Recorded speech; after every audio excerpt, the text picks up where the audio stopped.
Welcome to How They Did It, a show where we take a look at the daily lives of our ancestors. Today we'll be joining the children of history to see what it was like growing up Aztec. A huge thanks to our sponsors, the Great Courses Plus, for making this video possible. The birth of a child was a momentous occasion for an Aztec family. Revered midwives would be present to provide their expertise and guidance in delivery. These women also carried out many of the important rituals accompanying a birth.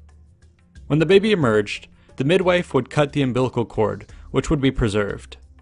Later, the umbilical cord was to be ritualistically placed in the hearth for a girl or on the battlefield for a boy. Presents would also be given to symbolize their future roles in society: shields and arrows for boys, spindles and weaving instruments for girls. The baby was then washed and prayed over, while the midwife greeted the infant with a long speech warning of the sorrows and dangers of life. Next, a naming ceremony was carried out where the child was bathed under the early morning sunlight of an auspicious day. Babies were given a calendar name based on the date of their first bathing, along with a personal name. Calendar names were derived from the ritual calendar cycle, with each day carrying a number and a sign such as 1 crocodile, 3 rain, and 13 reed. Each was associated with specific qualities and omens. Typically, a child would be bathed and named 4 days after their birth, but parents had some leeway to fudge the dates around a bit to get a more favorable day sign. Personal names were less restrictive and typically found inspiration in places or things. Boys might be named after animals, clothing, or personal qualities, while girls often took on more feminine titles like those of popular flowers. Once this had been completed, 4 water rites were performed. The name was shouted out by observers, and a feast was held. In their earliest years, babies would be kept at home and attended to by the family. Parents were very careful and took many steps to raise a healthy baby. Ensuring proper feeding, cleaning, and sleeping were all part of the routine, as well as several more unique considerations. One notable practice was the stretching ceremony.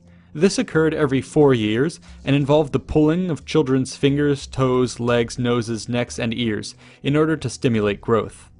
Other interesting customs include the following. Babies were to be protected from the direct gaze of an elderly person, which was believed to be quite powerful. No one must step over a child or risk stunting their growth. If it did occur, the perpetrator must quickly step back over them to undo the effect. There would be no playing outside on days with evil omens, and lost teeth were to be cast into mouse holes to encourage the arrival of permanent teeth.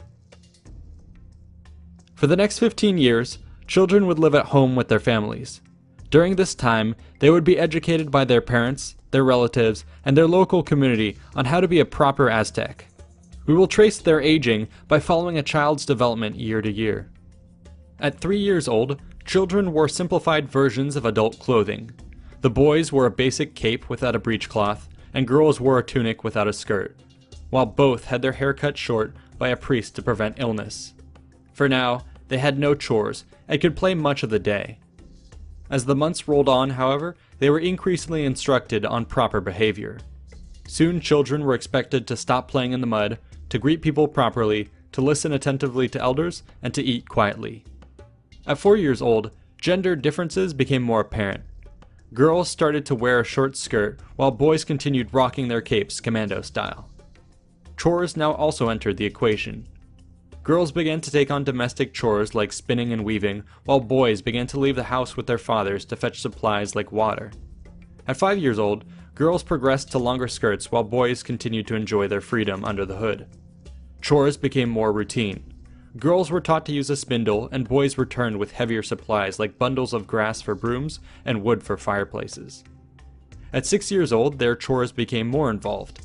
Girls spent extensive time learning to weave and spin alongside their mothers, and boys made their first trip to the marketplace to collect supplies.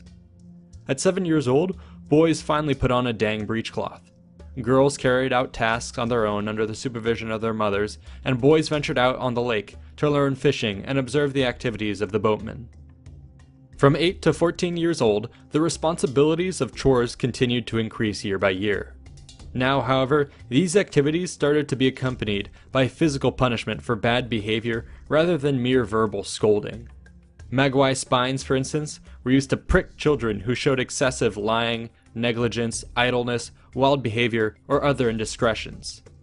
Children might also be subjected to the acrid smoke of burning chili peppers or the effects of being stretched out over damp ground all day. While these punishments may seem extreme, it's important to realize that they were not used every day. Their presence, however, does inform us of the high standards parents placed on their children. This was in keeping with Aztec society, which believed in obedience, honesty, politeness, respect, moderation, modesty, and energy as moral ideals. An Aztec's 15th birthday was an important one. According to the Codex Mendoza, it was at this point that boys and girls would begin their full-time formal educations at school. However, I want to be sure to note that other sources claim that some individuals, especially nobles, would have been introduced to the schooling system at an earlier age. After all, education was an important pillar of Aztec society. In fact, attending these institutions was compulsory. This idea of universal schooling is actually quite modern. There were several different types of schools available. These were separated into two groups, one for boys and one for girls. The boys were educated on matters related to their various societal roles and would take up residence in the school dormitories. The girls were mostly educated on matters related to the domestic sphere and would return home in the evenings. Past this gender divide, there would be another form of separation based on class. The Kalmikak was for elites, while the Telpushkali was for commoners. The Kalmikak was a religious temple where youths would be taught to occupy the highest positions of authority in society. Admission was generally reserved for those of noble birth, but it is believed that boys from the merchant class or gifted commoners might be received as well. While in school, students would dress as novice priests with blackface and body paint. Advanced students are depicted with additional red marks by their ears, a stylistic representation of typical auto-sacrifice wherein one would prick one's ears to draw blood. Lessons here were taught by wise elders or priests and covered a wide range of topics. These included religion, history, painting, music, law, astrology, astronomy, warfare, and a high form of language. Some of the students in the Kalmikak specialized in craftsmanship, starting off as an apprentice and eventually reaching the status of master. Between lessons, students would continue their chore work and assist the priests with their duties. Much of the time would be spent sweeping the grounds, fetching firewood, and decorating or maintaining holy sites. Many religious practices would also be observed, such as the nightly burning of incense in the 4 cardinal directions. Novices would also trek to the mountains with priests for penance and sacrifice. Additionally, elder boys had a chance to accompany the warrior priests to the battlefield. This was all done with a high level of austerity and discipline. Students were expected to perform daily tasks diligently, show proper manners, fast routinely, and remain chaste. Breaking these rules would result in strict punishment, which might even include execution. The Telpushkali schools for commoners were more numerous than their elite counterparts, and were present in every neighborhood. Their primary focus was military training. Here, students would be taught courage, order, discipline, and battle skills by respected elders and military veterans. This might be done with general physical tasks, such as public work projects, or through specialized lessons on martial arts and weapons training. Direct exposure to the Aztec military in action was also a key feature of their education. Youths would first participate in campaigns by accompanying troops to the battlefront as porters. In time, they would have had a chance to distinguish themselves, making their way into battle and potentially advancing through the various ranks in the army. War making, however, did not come to the complete exclusion of all other academic interests. As with the school for nobles, the school for commoners would also introduce students to various aspects of Aztec religion, culture, and law. The quality of education would likely have varied from school to school, but most likely lagged behind that of the nobility. This more relaxed teaching style also manifested when it came to school punishment. While all students were expected to adhere to specific rules and customs, the commoners were not as strictly punished for breaking them as compared to their more elite peers, who were held to a much higher standard. With all this activity taking place within each individual school, we should not forget that there would actually be many institutions within a city, all of which interacted with their neighbors. School rivalries were a real thing. This was especially the case between the noble and commoner institutions, each of which were associated with separate gods. great prestige could be had through the ball game competitions or mock battles. Specifically during the third day of Atemozli, when the mock battle of Chonchayot was held. The Kalmikak and Telpochkali youth would square off with bound bundles of staves. If a Kalmikak youth was caught, his body was rubbed with ground up maguey spines as a sort of itching powder.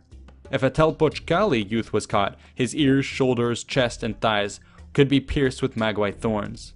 Each group attempted to drive the other back into a base, a temple and palace respectively, which the winning side would then symbolically loot.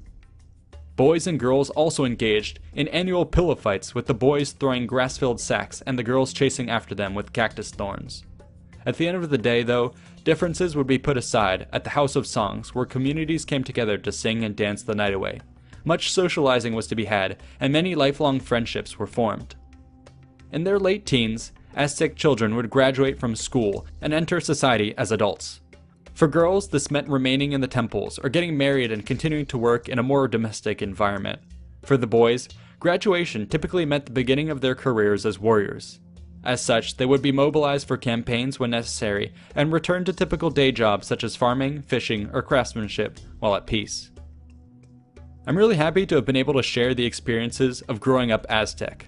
Traditional history lessons focus so much on the activities of adults that we never get a sense of what it's like to actually be a kid in the past. We cherish our own childhoods so much that it's only fair we do the same with our ancestors. I think this exercise is particularly important with people like the Aztecs, who otherwise find themselves so easily passed over when it comes to more flashy topics like sacrifice and warfare.